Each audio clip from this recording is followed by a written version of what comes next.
বরখাস্ত হওয়ার পরেও যাদবপুর বিশ্ববিদ্যালয়ের অন্তর্বর্তী উপাচার্য হিসেবেই কাজ চালিয়ে যাচ্ছেন বুদ্ধদেব সাউ। নীলবাতির গাড়ি করে ক্যাম্পাসে আসতেও দেখা গেল তাকে। কোর্ট বৈঠকের সিদ্ধান্তকে সামনে রেখেই কাজ চালিয়ে যাচ্ছেন বলে দাবি করেছেন তিনি। যদিও তার বক্তব্যের সঙ্গে একমত নয় বিশ্ববিদ্যালয়ের শিক্ষক সংগঠন জুটা। আসন্ন লোকসভা নির্বাচনে আসন সমঝোতা নিয়ে বিরোধী ইন্ডিয়া জোটের বৈঠকে এখনও কোনো সিদ্ধান্ত হয়নি। অথচ কংগ্রেসকে মমতা বন্দ্যোপাধ্যায় এরাজ্যে 2টি আসন ছেড়ে দিয়েছেন বলে মন্তব্য করলেন মালদা দক্ষিণের কংগ্রেস সাংসদ আবু হাসেম খান চৌধুরী।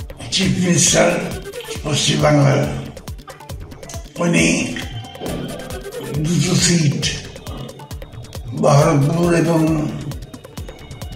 দক্ষিণ মালদা দিয়েছেন আমাদের। মন্তব্য ঘিরে শুরু রাজনৈতিক চাপানুতোর।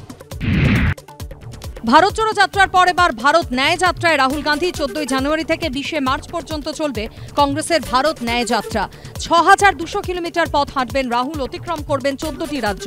মণিপুর থেকে যাত্রা শুরু করে মুম্বাই পর্যন্ত হাঁটবেন রাহুল। ভারত ন্যায় যাত্রায় রাহুল ছুঁয়ে যাবেন বাংলাকেও। তৃণমূলের চেয়ারম্যানের বিরুদ্ধে ধর্নায় দলেরই 10 কাউন্সিলর। মেদিনীপুর পুরসভায় শাসক দ্বন্দ্ব, চেয়ারম্যানের বিরুদ্ধে স্বেচ্ছাচারিতার অভিযোগ অস্বীকার চেয়ারম্যানের। চোর, তোলাবাজ, জমি মাফিয়া, তৃণমূল বিধায়ক কল্যাণ ঘোষের বিরুদ্ধে ডোমজুড়ে পোস্টার। সিন্ডিকেটের বিরুদ্ধে সরব হওয়ার জের, অভিযোগ উড়িয়ে পাল্টা দাবি শাসক বিধায়কের।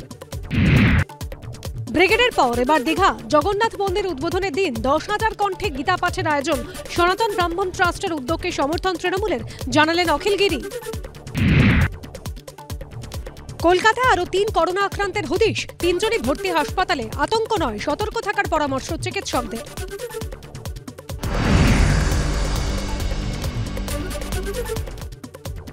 রাজ্য পুলিশের নতুন ডিজি রাজীব কুমার। আজই মেয়াদ শেষ মনোজ মালব্যর। নতুন দায়িত্ব তথ্য প্রযুক্তি দপ্তরের প্রিন্সিপাল সেক্রেটারি রাজীব কুমারের। ভালো করে কাজ করুন, শুধু দেখবেন যে আমার মতো কোনো নির্দোষকে যেন কারণ না কারণ নির্দেশে কখনো বলি দিতে যাবেন, তাহলে কিন্তু তার থেকে তার পরের দিনগুলো ভগবান ভালো দেন না। ডিজি হলেন রাজীব কুমার, কটাক্ষ শুভেন্দুর। সারদার এভিডেন্স নষ্ট করে রাজীব কুমার মমতা ব্যানার্জিকে এখনো বাইরে থাকার সুযোগ করে দিয়েছিলেন। তিনি প্রতিদান দিচ্ছেন। পদ খুইয়ে তাৎপর্যপূর্ণ দাবি অনুপম হাজরার। কিছু শর্ত মানলে আবার সব আগের মতো হয়ে যাবে। অপসারণে 3 ঘন্টার মধ্যে বার্তা এসেছে। সোশ্যাল মিডিয়ায় পোস্ট করে দাবি বিজেপি নেতার।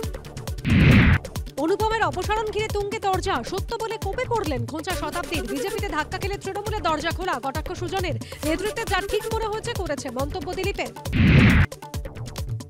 শিশির অধিকারীকে প্রণাম করে গুরুদেব সম্বোধনের জের, কোপে কাঁথি পুরসভার চেয়ারম্যান সুবল মান্না। পদ থেকে ইস্তফা নির্দেশ তৃণমূল নেতৃত্বের। তৃণমূল বিধায়ক সোমনাথ সাহেবের বিরুদ্ধে ফের ফাঁসানোর অভিযোগ। ভিকি যাদব খুনে ধৃত পাপ্পু সিংয়ের। আজও আদালত চত্বরে বিক্ষোভ অর্জুন অনুগামীদের। তৃণমূলের নির্দেশে সোমনাথ সামের নাম মুখে না আনলেও ফের সরব অর্জুন সিং। কিছু মানুষ দলের ক্ষতি করার চেষ্টা করছে, তাদের চিহ্নিত করে রাখবেন। কারোর অধিকার কেড়ে নেওয়ার চেষ্টা করলে আমরা আপনাদের পাশে আছি। জগদ্দলের সভা থেকে মন্তব্য ব্যারাকপুরের সাংসদ অর্জুন সিংয়ের। এবার মমতা বন্দ্যোপাধ্যায়কে শ্রীচৈতন্যর সঙ্গে তুলনা শিক্ষামন্ত্রী ব্রাত্য বসুর। শ্রীচৈতন্য সবাইকে সঙ্গে নিয়ে রাজনীতির কথা বলেছিলেন, মমতা বন্দ্যোপাধ্যায়ও সবাইকে সঙ্গে নিয়ে রাজনীতির কথা বলেন। তাই এই মুহূর্তে চৈতন্যদেবের সার্থক উত্তরাধিকারী মমতা। পূর্বস্থলীর একটি অনুষ্ঠানে গিয়ে মন্তব্য ব্রাত্য বসুর। শ্রীচৈতন্য দেবের সঙ্গে মমতা বন্দ্যোপাধ্যায়ের তুলনা, বিতর্কে জড়ালেন শিক্ষামন্ত্রী ব্রাত্য বসু। ব্রাত্য বসুর চৈতন্য হোক, কটাক্ষ বিজেপি নেতা সজল ঘোষের। সীমাহীন চাটুকারিতা, মন্তব্য সুজন চক্রবর্তীর।